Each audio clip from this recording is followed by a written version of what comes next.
Hi, my name is Trudy. I'm a HR consultant with Allen Hall HR. In this video, I'm going to talk about abandonment of employment. Firstly, by defining it, and secondly, discussing when it is appropriate to terminate as a result of abandonment. So what exactly constitutes abandonment of employment? Essentially, abandonment of employment is in the title. As a high-level explanation, if an employee has been absent or fails to turn up to work, abandons their duties for an unreasonable period of time, and throughout this time they have failed to provide a reasonable explanation for their absence to the employer, then this may constitute as abandonment. The reason I say it may constitute as abandonment is due to the specifics of the agreement between an employer and an employee. If there is a suspected case of abandonment in your business, then it is recommended that you consult your employee's employment contract or the enterprise agreement on what award they may be covered by. These key instruments may provide further provisions around what constitutes abandonment of employment and will govern the rules for which that need to be observed. Don't forget that there may also be company-specific policies in place that may need to be considered as well. In some cases, you may find that there are no specific obligations highlighted under these key instruments. So, an employee may not have an employment contract, EBA or modern award that they're covered by. If this is the case, then it is important that you do adhere to best practice steps. So step one is obviously to attempt contact with your employee.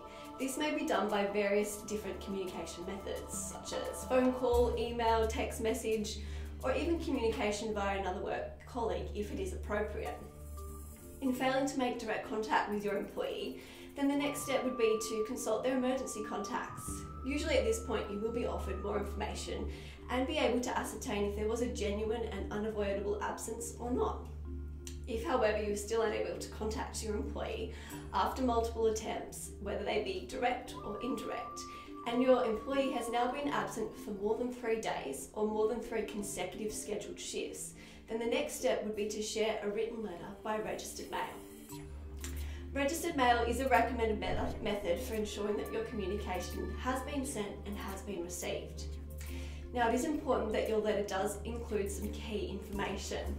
So, information I'd recommend would be explicitly directing the employee to make contact with you as soon as possible. It should also highlight all the days and times your employee has failed to attend work and all your subsequent attempts for communication made. It should clearly state that their employment is at risk of termination due to their unexplained absence. And it should also provide a finite or specified date in which your employee should respond to you by, ensuring of course that this is a reasonable amount of time. If your employee continues to be absent from work, you are sure that they have received your letter and the date in which they needed to respond to you by has now surpassed, then it may be time to terminate the agreement. To make it clear that you are terminating the agreement, you will need to share a follow-up termination letter and pay your employee any termination entitlements owing to them. You can probably appreciate how each individual circumstance can vary, so each case does need to be treated in isolation. When it comes to abandonment of employment, the most important thing for you to focus on is the intention of your employee, more so than the period of unexplained absence.